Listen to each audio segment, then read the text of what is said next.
আসলে মসজিদে বিয়ে করতে চাই। আমি প্রথম বিয়ে করব মসজিদে। আর দ্বিতীয় বিয়ে করবেন ডিজে পার্টি সেন্টারে, সেটা আমরা ভালো করে জানি, যেখানে নাচন কুদন আর বিবাহ বৌভাতের নামে চলবে বেশ কয়েকদিন যাবৎ অশ্লীলতা।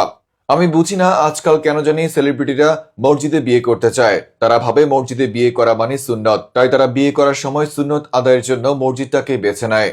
অথচ মসজিদে বিয়ে করে সুন্নত পালন করার পরপরই তারা রিসেপশন কিংবা বৌভাতের নামে হারাম ডিজে গানের পার্টি দিয়ে নাচন কুদন আর রং বেরঙের ছবি তুলতে ব্যস্ত হয়ে পড়েন।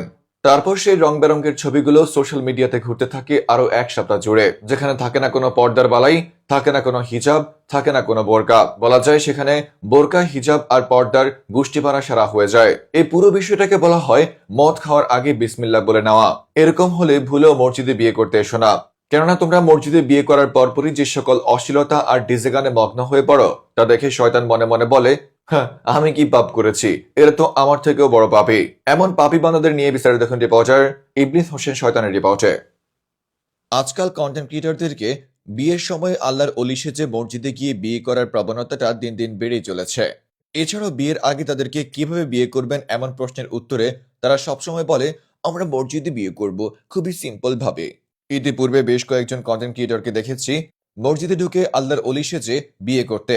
সেখান থেকে আবার ছবি তুলে ফেসবুকে আপলোড দেওয়ার পর তাদের কমেন্ট বক্সে মানুষজন লিখে ভরিয়ে ফেলেছে, মাশাআল্লাহ, আলহামদুলিল্লাহ, কত সিম্পল বিয়ে।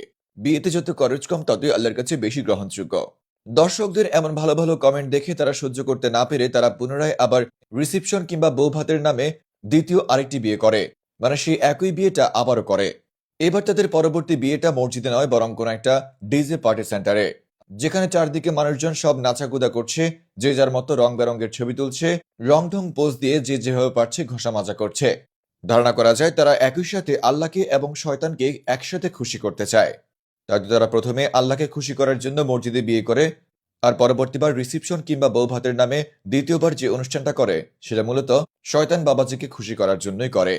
ওই যে বললাম, এটাকে বলা যায় বিসমিল্লাহ বলে মদ খাওয়ার সমান। অনেক ভেবে দেখেছি এরকম বিয়ে করার দুটো কারণ হতে পারে। এক, মানুষের সিম্পেথি অর্জন করা আর ভালো ভালো কমেন্ট পাওয়া। আর দুই নম্বর হচ্ছে তারা মানুষদেরকে বোঝাচ্ছে তারা এখনো ধর্মের পথে টিকে আছে। অথচ এরকম সুন্নত পালন করার নামে ভণ্ডামি করা হাস্যকর ব্যাপার ছাড়া অন্য কিছুই না।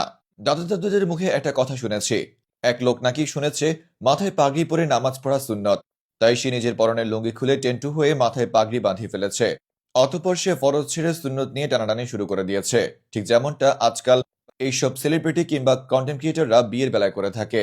তারা ডিজে পার্টি, পর্দার বালাই আর অশ্লীলতা এমন গুরুতর হারাম কাজগুলোকে তোয়াক্কা না করে তারা মসজিদে বিয়ে করে সুন্নত আদায়ের জন্য উঠে পড়ে লেগে যায়।